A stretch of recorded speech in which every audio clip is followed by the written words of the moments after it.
India alliance में जो दल हैं, कुछ विपक्षी नेता हैं, वो बड़े खुश हो रहे हैं क्योंकि राहुल गांधी, अरविंद केजरीवाल और एम के स्टालिन जो तमिलनाडु के पूर्व मुख्यमंत्री थे, वो तीनों साथ आ गए हैं। ये बड़ी खबर इसलिए है क्योंकि 8 जून 2026 को जो इंडिया अलायंस की बैठक हुई, इसमें ये दोनों शामिल नहीं हुए थे। केजरीवाल की पार्टी ने तो साफ कह दिया है कि वो इंडिया अलायंस में है नहीं, किसी गठबंधन में नहीं है। और डीएमके तो इतनी नाराज है कि उसने लोकसभा में अपने बैठने का स्थान भी कांग्रेस पार्टी से अलग मान लिया था। लेकिन अब ये तीनों साथ आ गए हैं, बल्कि 23 दल साथ आ गए और मिलकर एक पत्र लिखा है चीफ जस्टिस ऑफ इंडिया को। चलिए, चीफ जस्टिस ऑफ इंडिया को पत्र लिखा, लेकिन इसमें जो बात कही गई है वो बात मुझे थोड़ी चुभी, तो मुझे लगा इस पर बात करना जरूरी है। उन्होंने सुप्रीम कोर्ट के कॉन्शियस से अपील करते हुए पत्र लिखा है और कहा है कि भाई, चुनावों में जो गड़बड़ी हो रही है और उसके बाद कोर्ट का जो रवैया है, उसको लेकर न्यायपालिका को अपने कॉन्शियस के आधार पर सोचना चाहिए, फैसला करना चाहिए। दरअसल ये वो लोग हैं जो ना सुप्रीम कोर्ट का आदेश मानते हैं, जो सर्वोच्च अदालत है, ना वो जनता का आदेश मानते हैं, क्योंकि ये मामला एक तरह से खत्म हो चुका है। सुप्रीम कोर्ट इस पर फैसला दे चुका है, कह चुका है कि एसआईआर की प्रक्रिया एकदम ठीक है। चुनाव आयोग को संवैधानिक अधिकार है, संविधान ने उसे अधिकार दिया है और उसी के आधार पर वो काम कर रहा है। चुनाव आयोग के एक भी कदम को उसने गलत नहीं ठहराया। उसके बाद पश्चिम बंगाल में भी चुनाव हुआ, असम में चुनाव हुआ, तमिलनाडु में चुनाव हुआ, केरल में चुनाव हुआ और इन सब जगह जिसको जिसको केरल में कांग्रेस गठबंधन सरकार में आई, तमिलनाडु में टीवीके सरकार में आई, पश्चिम बंगाल में बीजेपी सरकार में आई और इसके अलावा असम में भी बीजेपी सरकार में आई। तो इनको लगता है कि गड़बड़ी हुई है चुनाव में। तो असम में और पश्चिम बंगाल में तो गड़बड़ी हुई है, लेकिन तमिलनाडु में और केरल में गड़बड़ी नहीं हुई है, ये इनका लॉजिक कहता है। और इसीलिए इन्होंने पत्र, क्या क्या पॉइंट्स हैं वो पत्र में, ये आपको बताऊंगी। साथ ही क्यों ये तीनों साथ आ गए और क्या ये साथ लंबे समय का है या राहुल गांधी को बस थोड़ी फौरी राहत मिली है।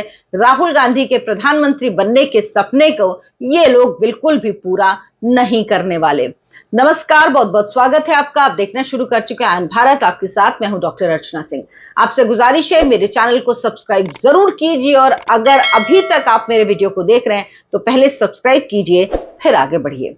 भारत के मुख्य न्यायाधीश को इंडिया अलायंस के 23 दलों ने चिट्ठी लिखी है और इसमें एक निर्दलीय सांसद भी है।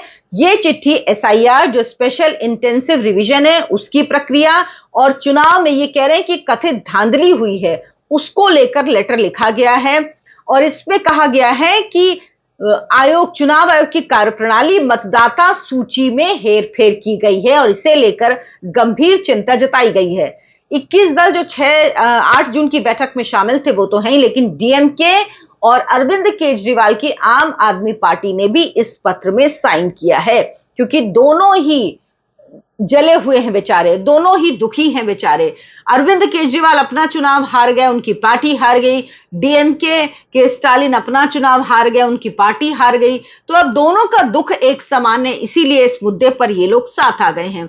दरअसल इसमें जो पॉइंट्स हैं वो मैं आपको बताती हूँ। 5 पॉइंट्स मेन है, हालांकि पूरा जो लेटर है वो सामने नहीं आया है, लेकिन क्या मजमून है ये जानकारी लगी है वो मैं आपको बताती हूँ। चुनाव आयोग के पक्षपातपूर्ण रवैये पर चिंता जताई है। विपक्ष ने क्या कह रहा है, भारत निर्वाचन आयोग का आचरण निष्पक्ष नहीं है, चुनावी मशीनरी और चुनाव आयोग सत्ताधारी दल के पक्ष में काम कर रहे हैं। अब ये बात ये हवा हवाई कह रहे हैं, कहां से? अगर ऐसा होता तो केरल में क्यों नहीं, अगर ऐसा होता तो तमिलनाडु में क्यों नहीं?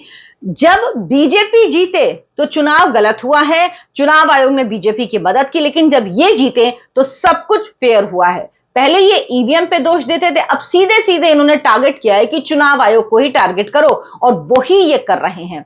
दूसरा पॉइंट क्या है कि एसआईआर जो वोटर लिस्ट संशोधन का काम हुआ है उसका दुरुपयोग किया गया है। मतदाता सूची के विशेष गहन पुनरीक्षण यानी स्पेशल इंटेंसिव रिवीजन एसआईआर की प्रक्रिया पर विपक्ष का आरोप है कि इसे दुरुपयोग करके विपक्षी दलों के प्रभाव वाले क्षेत्रों में मतदाताओं के नाम जानबूझकर मतदाता सूची से हटाए जा रहे हैं या हेरफेर की जा रही है। बिहार और पश्चिम बंगाल जैसे राज्यों का विशेष रूप से इसमें उल्लेख किया गया। विभिन्न राज्यों के उदाहरण भी दिए गए। मतलब बिहार जहां यह हार गए वहां पे हेरफेर हुई है, पश्चिम बंगाल जहां हारे वहां हेरफेर की गई है। तो ये बता दें कि राहुल गांधी क्यों नहीं जीत पाए, कांग्रेस पार्टी को क्यों वोट नहीं मिल रहे हैं भाई, ये तो बता दें। पश्चिम बंगाल में 3% वोट मिलता, आपका वोट कहां था भाई, आपको वोट क्यों नहीं मिल रहा। ममता बनर्जी हार गई, लेकिन राहुल गांधी तो पहले ही ऐलान कर चुके थे कि ममता बनर्जी हारेंगी, चुनाव के नतीजे आने के पहले, जब चुनाव चल रहा था तभी ऐलान कर चुके थे। तो फिर जब हार गए तो क्या दिक्कत है, लेकिन इनको है और इनको लगता है कि जो नाम हटे हैं वो सब हमारे ही हैं। पश्चिम बंगाल में 27 लाख मतदाता जिनके नाम में कुछ गड़बड़ी थी, कुछ डाउटफुल था, तो सुप्रीम कोर्ट ने उसके बाद कहा था कि ठीक है, अगर नहीं देंगे इस चुनाव में ये वोट तो कोई बात नहीं, अगले चुनाव में दे देंगे। इसको लेकर सब ऐसे उड़ गए कि ऐसा लग रहा था इनको पता है कि वो सारे जो मतदाता हैं उसमें से जो भी सही निकलते वो सब सिर्फ ममता बनर्जी के मतदाता हैं, और वो वोट दे देते तो ममता बनर्जी जीत जाती। लेकिन जितना अंतर है पर बूथ के हिसाब से, उसमें तब भी ममता बनर्जी नहीं जीत सकती थी। तीसरा है वोट लूट और चुनावी नतीजों में हेरफेर। क्या कहा गया इसमें कि परिणामों से छेड़छाड़ की गई, वोट की लूट की गई, लोकतांत्रिक प्रक्रियाओं को कमजोर करके चुनाव को चुराने का प्रयास किया जा रहा है। कांग्रेस पार्टी जो सबसे ज्यादा चुनाव चुराती रही है, जिसने मतलब हद कर दी थी। बैलेट पहले तो शुरू में तो चुनाव होते थे तो 2 पेटियां होती थी, पेटी में नाम लिखा होता, मतपत्र में नहीं। तो उठा के अब एक पेटी में मानिए 100 पड़े, एक में 80 पड़े, तो जो उनके नाम वाली है अगर उसमें 80 है तो उसमें वो पलट देते थे, 110 हो जाती थी। आपने सोनिया गांधी की तस्वीर देखी होगी, राजेश खन्ना किस तरह से वोट दे रहे हैं, वहां सोनिया गांधी भी खड़ी हुई हैं, सब समूह बना के ग्रुप में जाके आराम से वोटिंग कर रहे हैं।